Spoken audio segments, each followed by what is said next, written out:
अस्सलाम वालेकुम नाज़रीन, प्रोग्राम टेस्टरवाम साथ में हफ्जुल यूबी। नाज़रीन, हुकूमत 2700 अरब का रेवन्यू को इकट्ठा करने के लिए FBR में रिफॉर्म्स और इस्लाहात ला रही है, जिसकी एक कड़ी एक्ट 5 2024 आ चुका है। एक्ट 5 2024 को लाने का क्या मकसद था, इस पर आज हम गुफ्तगू करेंगे। और गुफ्तगू करने के लिए मेरे साथ लाइन पर मौजूद हैं मलिक जलील ऐवान साहब। आप एडवोकेट हैं, साबिक इनकम टैक्स ऑफिसर हैं, सीनियर नायब सदर हैं पाकिस्तान इंटरनेशनल लॉयर्स एसोसिएशन के। मलिक जलील ऐवान साहब, आपको अपने प्रोग्राम में सर खुशामदीद कहते हैं। सबसे पहले ये बताइएगा, एक्ट 5 2024 को लाने का मकसद क्या था? इनकम टैक्स एक्ट जो 2024 है, बेसिकली लिटिगेशन को कम करना है। इसमें गवर्नमेंट ने ये कोशिश की है कि जो भी केसेस ट्रिब्यूनल में या कमिश्नर अपील के पास पेंडिंग पड़े हुए हैं, कोई ऐसा प्रोसेस किया जाए कि इसकी डिस्पोजल जो है वो एक्सपीडिशियसली, इसके केसेस की जो है वो जल्द से जल्द इसको जो है वो डिस्पोज ऑफ किया जा सके, ताकि जो मैक्सिमम रेवेन्यू है टैक्स पेयर को, चूँकि जब सबसे पहले ऑफिसर टैक्स लगाता है तो टैक्स पेयर के पास जो है वो अपील का राइट होता है, चूँकि टैक्स गलत भी लग सकता है। और अक्सर हमने देखा है कि जो ज़्यादातर असेसमेंट्स होती हैं वो प्रिजम्पशन पर और इलीगल होती हैं, और कमिश्नर अपील के पास ही जाकर 70 से 80% केसेस जो है वो ख़त्म हो जाते हैं। तो इस वजह से राइट होता है पहला टैक्स पेयर के पास कि वो कमिश्नर अपील के पास जाए। कमिश्नर अपील जो है वो लॉ में ये लिखा हुआ है कि वो 120 दिन के अंदर जो है वो फ़ैसला उसकी अपील का करेगा। इसके बाद जो है वो ट्रिब्यूनल भी टैक्स पेयर जाता था। इनकम टैक्स अपीलेट ट्रिब्यूनल में जो है वो ये लिखा हुआ है कि वो वहाँ पर 180 दिन के अंदर जो है वो पीरियड निकाल कर, जो कि उसके एडजमेंट का पीरियड था, वो करता था। 60 दिनों के अंदर ट्रिब्यूनल में जाता था, कमिश्नर अपील के पास 30 दिन के अंदर अपील होती थी।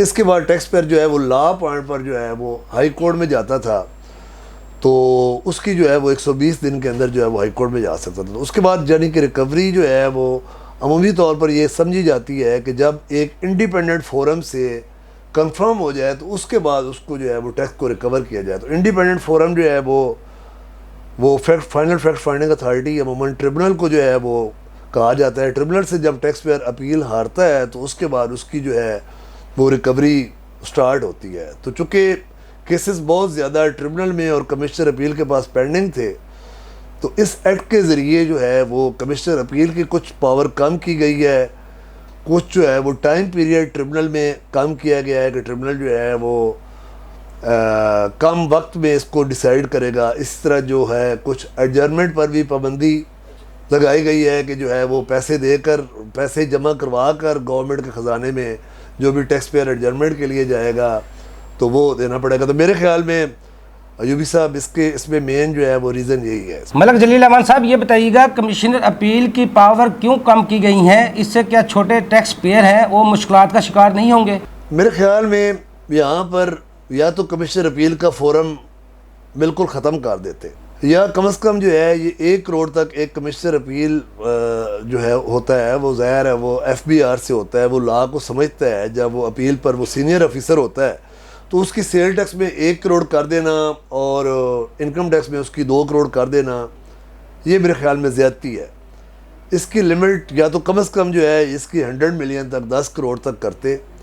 अब देखें, इससे जो है वो जितने भी ऑलरेडी उनके पास केसेस पेंडिंग है या जिनकी हेयरिंग हो चुकी है, वो अब ट्रांसफ़र कर देंगे ट्रिब्यूनल पर, तो ट्रिब्यूनल पर जो है वो बोझ बहुत बढ़ जाएगा। अब ट्रिब्यूनल जो है वो आगे मज़ीद कंडोनेशन के लिए या आगे वो मिनिस्ट्री ऑफ लॉ को लिखेगा, तो केसेस जो है वो ज़ाहिर है वो मज़ीद जो है वो इससे जो है वो मेरे ख़्याल में जो इसकी पावर को कम करना है, इससे कोई रिज़ल्ट जो है वो गवर्नमेंट को डिज़ायर रिज़ल्ट नहीं मिल सकेंगे। मलिक जलील ऐवान साहब, ये भी बताइएगा कि अब कमिश्नर अपील के पास से जो फोरम था वो था ATIR, अब डायरेक्ट हाई कोर्ट में जाना पड़ेगा और 50,000 फीस भी अदा करनी होगी और जो लायबिलिटी है उसका 30% भी जमा करवाना होगा।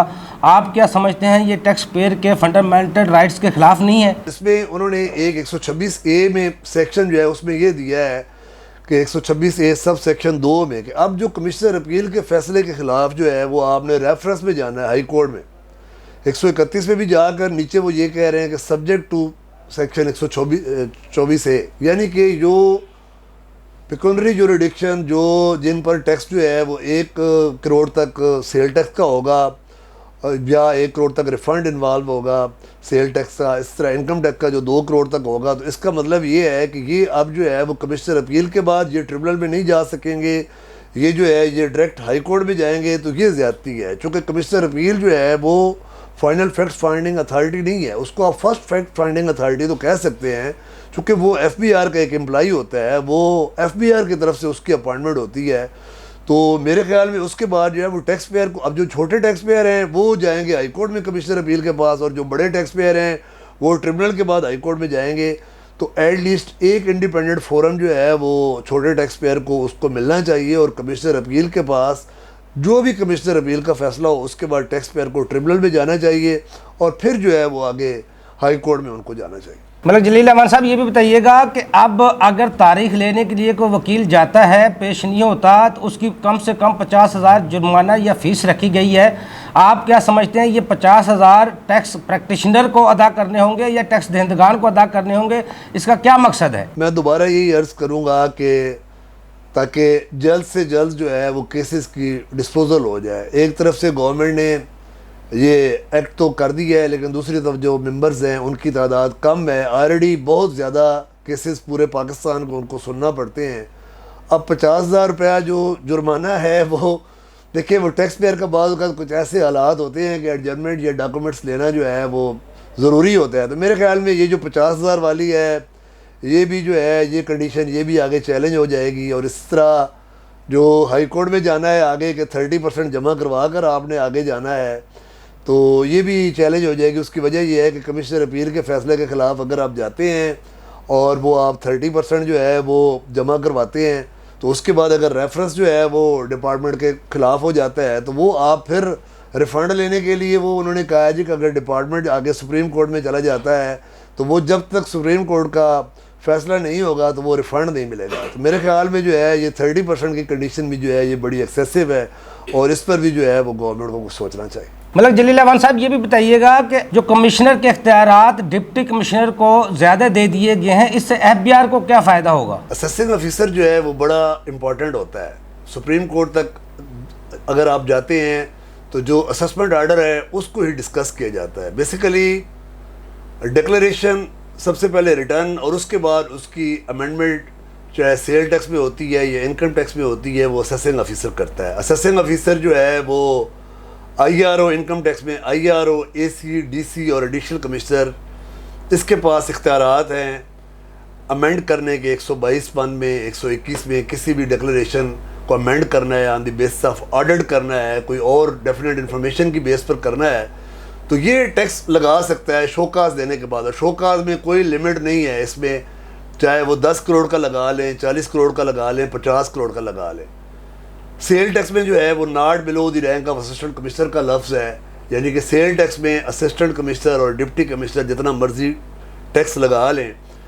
اب انہوں نے یہ کہہ دیا کہ یہ ٹیکس کی لمیٹیشن تو وہیں پر ہے. اب اس کی اپیل جو ہے یہ بڑا ایک جو ہے وہ عجیب چینج ہے کہ اس کی اپیل آپ آئی آر او کی یا اے سی اگر ٹیکس آپ کو لگاتا ہے سپوز 50 کروڑ، تو آپ اس کی اپیل کمشنر اپیل کے پاس نہیں کر سکتے جو کہ سینئر اتھارٹی ہے.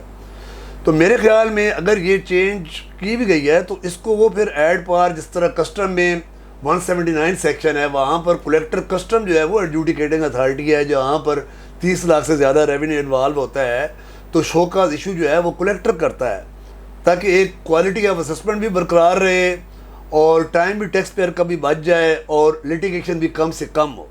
تو میرے خیال میں اگر یہ چینجنگ کر دی ہے تو جو شوکاز انکم ٹیکس میں جائے وہ کمشنر کے سائنوں سے جائے.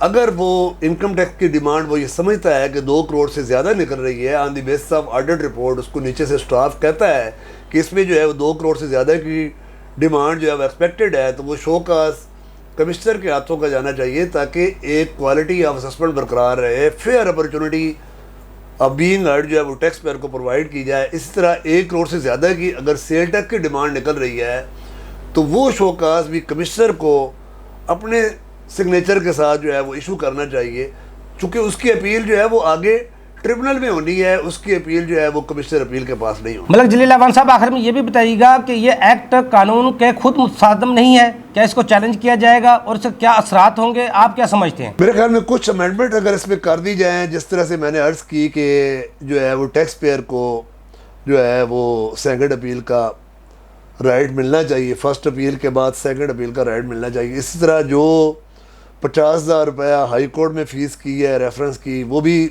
ज़्यादा है काफ़ी, कई जगह पर बड़े अच्छे केसेस होते हैं, लेकिन इसमें साथ साथ उन्होंने ये भी कहा है कि अब डिपार्टमेंट भी 50,000 रुपया रेफरेंस में जमा करवाएगा। तो इससे मेरे ख्याल में थोड़ा सा डिपार्टमेंट वाले भी सोचेंगे और सिर्फ जेन्युइन केसेस में जो है वो रेफरेंस में जाएंगे।